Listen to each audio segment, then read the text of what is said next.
One day I was sitting with my friend Cindy, and we were talking about male spirituality. Male spirituality. And Cindy said to me, "Well, who's the most spiritual man in the world?" I said, "Oh, the Dalai Lama." I said, he's above and beyond human beings. I mean, his gorgeous smile, his history of amazing courage, his willingness to take on the entire world's problems when he's lost his country. He's the best. And my friend agreed with me. And all of a sudden I said, "No, wrong." I said, "It's not the Dalai Lama, it's Bob." And my friend Cindy looked at me and she said, "Who's Bob?" And I said, "Listen, when I was in high school, I was the quintessential bad boy. I was in trouble every day for the entire 3 years of high school. I would either skip classes or be rude or act badly in the hallways. And the high school I went to, anything you did that was naughty was written down on a piece of paper and ultimately got back to the boys' dean, and you had to go and face the boys' dean. His name was Bob. So I had to go see the boys' dean every morning because I had to deal with what I did the day before. All those years, his worst, most ill-behaved student, he never got angry. He was never angry at me for the foolish and tasteless behavior that I did as a high school student. He was always gentle. And believe it or not, he was always kind to me. And even at the very end, he tried to encourage me to go to college. After all he had ever done with me was to deal with my wrongdoings. And I didn't understand it. I was too young. I got a little bit older. I was in my 20s. I got married. I was a father. And one day I looked at the paper and I read his obituary and wept. Oh my God. And I realized finally that this was a gift. This was a gift from God. This was a man who had mastered everything that the great ones try to master. He was gentle, he was kind, he was productive. He was completely unprejudiced. So every morning I would come in to see Bob, and what I was responding to that I didn't understand at the time was he saw me anew. He wasn't seeing the last 100 transgressions. He saw me anew, and I was being given the ultimate gifts. My admiration for the Dalai Lama is not just secondhand, it's 10th hand. I've watched his movies, I thoroughly enjoy him online. I've read stories about, the horrors of Tibet and what he's done with it. And this was different. This was real. It was two human beings that would come together every morning. One of them was terribly immature and childlike, and the other was a saint. And so we had to go through our ritual every single day.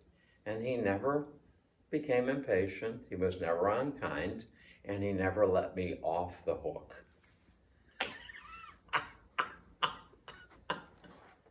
So what happened? I was getting my spiritual training, or at least grade 1 spiritual training.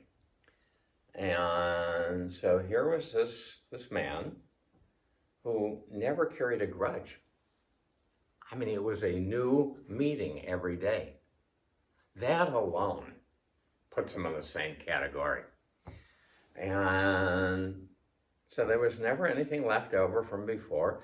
So he never had to fall into the traps that you and I do of sarcasm or leftover anger or sneering or no. I came in, his heart was open, I didn't understand it, but I felt it. And he would treat me gently, and I always had to take my punishment, but there was never any pleasure in his delivering the punishment. It was almost a side issue as far as he was concerned, but we couldn't skip it because it wouldn't be a proper education. One of the things that Bob was modeling and that I was responding to was the fact that he had no confusion between the power he had in his job and being aggressive with the power. This is a very, very common confusion with men. No.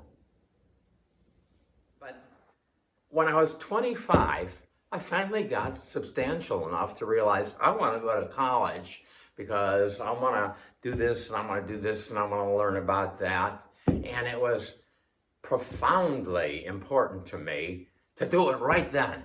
And by this time, I had a 2-year-old son. And I remember it was Monday. I had the day off and I ran to I called Cleveland State, which had just been founded. And they said, it's too late. We're starting in a couple of days. And I said, what would it take for me to get in? They said, you'd have to get your grades from your high school, and you just can't get them that fast. I ran to Shaker High School. I ran into the office, and I said to the secretaries, I said, you got to give me a grade transcript. I have to get to Cleveland State in a couple of hours and sign up. And they laughed, and they said, sweetheart, it'll take us a month, 6 weeks. Those things are down in the basement. And into the office walks Bob. And we look at each other, and we start to laugh. He's laughing at me, holding a little boy by the hand. And I'm laughing at him because his hair went from black to white in those few years. And he said, what are you doing here? And I said, Bob, I got to go to college. I got to do it now. I can't wait. I don't know why. I can't wait. He says, so go. And I said, I can't get a transcript. And he turned around and he roared at the secretaries. And he wanted that transcript now. And the whole bunch of them ran down the basement to find it. And I did get into college that afternoon. Thanks to Bob. So telling this story has left me with questions. How did this man get this way? Was he born this way? Is this the result of his father's teaching? Did he have a wonderful dean in his high school? How did he become who he was? Because men don't generally do that. Usually in roles of power, men start getting aggressive. And he never got the two confused. And I keep on getting an image of his face because he was paying attention, and that's where I could see it. And of course, I didn't know it then, but I was starving for attention, which was probably the background of most of my naughtiness. He saw me. This is a miracle to be seen. It's life-changing. Well, okay, I'm an old man now, and I am a healer. That's what I do. People who are not well, people who have pain, people who have angst, people who have unhappiness come to me, and my business is to help them feel better. I'm pretty damn good at it because I studied with a master. And the master showed me, you have to see this person in this moment, and there is no past. the words would have done nothing for me.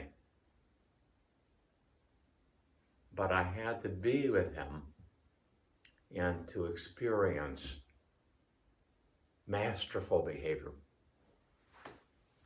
It's as if Bob gave me maybe the most important gift of my life.